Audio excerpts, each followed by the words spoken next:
My name's Karin Assmann. My co-author is Nick Diakopoulos. We're both at Merrill College of Journalism, University of Maryland. I'm a PhD candidate, and during the course of an independent study that I did with him, we wrote a paper together about audience engagement editors. Your mic might need to be a little higher. You know, I work in television, so this is so embarrassing.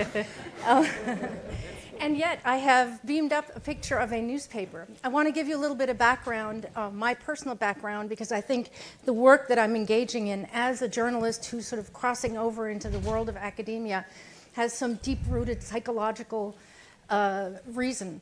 One of which is probably started when I was about 17. I was an intern. It was my first job as a journalist after I graduated high school. I'm from Germany, by the way, which explains I was not at this paper, but at another German local paper. And they had these boxes out there where they displayed the newspaper of the day. And I remember the first time that I had an article in the paper. And I walked to work in the morning, and I saw these people standing there reading my article. And I crept by them because I didn't want them to recognize me. And I think that sort of exemplifies the attitude that maybe I have or a lot of journalists have about their audience. Is like, oh my God, don't recognize me, don't criticize me, don't call me on it. This was a couple of years ago, as you might imagine. Since then, I've worked in television, and you know that metrics and audience response in television is a very different beast. Every Monday morning, we have a weekly news program. I work for Spiegel TV, which is a German news magazine affiliated with Der Spiegel. Every Monday morning, we'd sit there and we'd see the curve, and we know exactly which soundbite probably should have been a little bit shorter.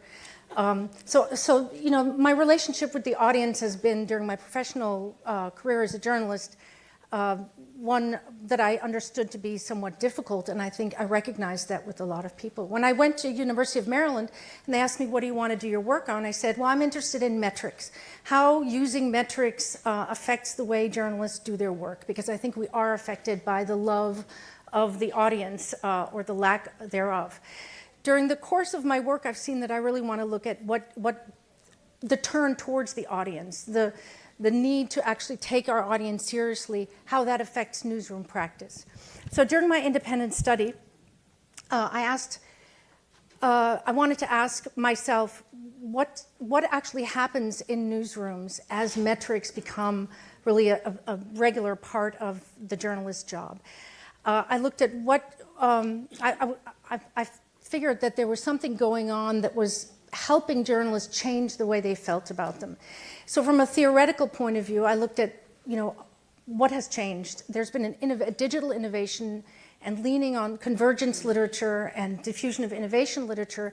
I looked at how metrics is both a technological change, meaning there's a dashboard on some journalists' computers in some newsrooms, but it also means really that they have to, when they write or when they produce a story, think about who they're doing it for. So I wanted to look at the newsroom culture. And as I was talking to people about that, they said, well, we have these editors now that take care of that, these audience engagement editors.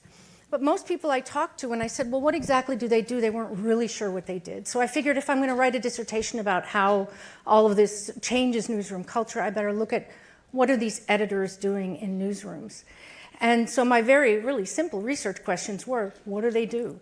And how do they conceptualize journalism and their role in journalism? Are they journalists? Do they think of themselves as journalists?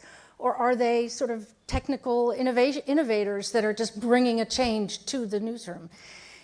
And how do they actually define audience engagement? I did a very simple LinkedIn search in the United States, who calls themselves audience engagement editor in the following industry: online media, writing and editing, newspapers, media production, and publishing. I found 55 people who actually call themselves audience engagement editors. I eliminated people who worked for organizations that were really highly specialized, that already had sort of built into their job a very specific audience. And of the 30 I contacted, 17 agreed to an interview, and 5 were added through their recommendations. So I interviewed 22 people in 20 newsrooms, because there were 2 pairs that worked in the same newsroom with one person working in video only. Only 5 of them agreed not to be anonymized, so I decided to anonymize everyone. And I do want to say, without going too much into detail, that of the 55 results, there were more women than men. But exactly 11 women and 11 men said yes. And I think that's really worthy of looking into, because that was a theme that went through my interviews, is how come there seem to be so many more women doing this job? But this is something we only have anecdotal non-evidence about. It would be great to maybe talk to some of you guys what you think would be a good way of figuring out, how can we actually figure out how many men versus women work in social, and how we could write a paper about that. So one thing what did I find? One thing they all had in common, of course, was using metrics. There was one audience engagement editor who was most interesting. He worked for an investigative nonprofit organization who said that he tries not to show the metrics to any of the journalists because it incentivizes weird stuff in the newsroom. Another one actually said that he loves showing it to them because sometimes it brings out some interesting competition in the newsroom. So I think you have these two, obviously it is making an impact, and it is something that I want to look at. And what do they do besides working with web analytics? And I want to tell you, these are just, this is like cognitive background, my audiovisual cognitive background. It doesn't map on, but these are some, I wanted to share with you some of the quotes that people gave me without actually reading them. So what do? There was a wide spectrum of activity. First of all, the people that I found were lone wolves, a woman in the Midwest who's the only one in her newsroom doing this work, hopelessly overworked.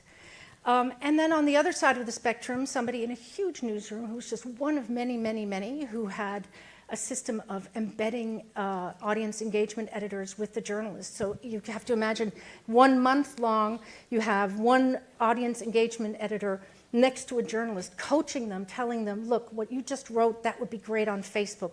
I'll make that snackable. Next time you write something, think about your audience in that Facebook group, if Facebook is your thing.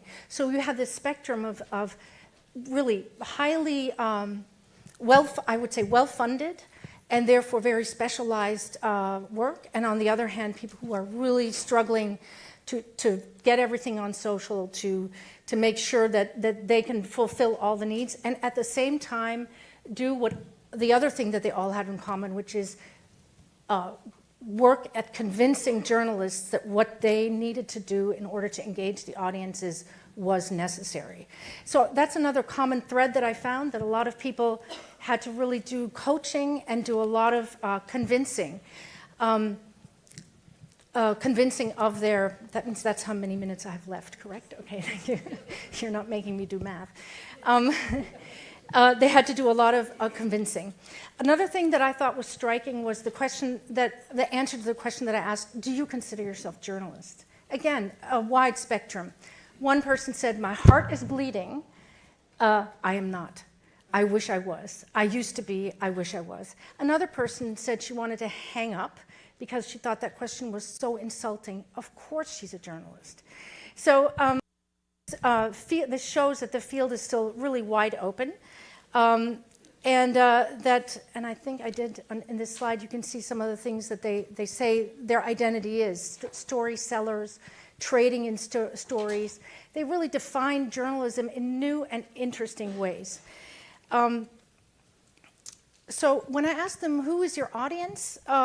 They really answered in a lot of interesting ways. That's the next slide. They said, anyone with a digital device. It went from, anyone I can get to everyone we already have, to, well, I just look at the numbers, to I go out and find them. I go out and research where they're at.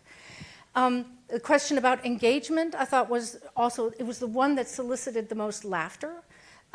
With a little bit of frustration, because nobody could agree on what it really was. So my goal in this paper was to really set out kind of topography of audience engagement in American newsrooms.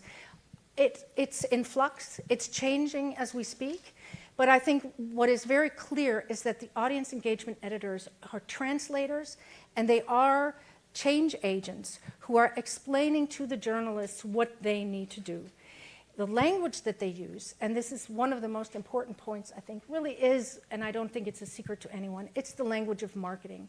It's teaching journalists how to brand themselves and hopefully the journalism, which kind of ties into some of the things that we've heard earlier, branding themselves, branding their outfit, branding the journalism that they're doing. And I leave you with this wonderful network graph of the different outlets. I once did a paper about Bill Cosby and how people were talking about him. And to tell you that it is a network society, newsrooms are understanding it, and they are using these audience engagement editors as intermediaries between the world of marketing and the world of journalism. And my caution would be is to take a really close look at how we're defining journalism, how we're defining marketing and promotions, and make sure that where these audience engagement editors are taking us is really where we want to go. Thank you.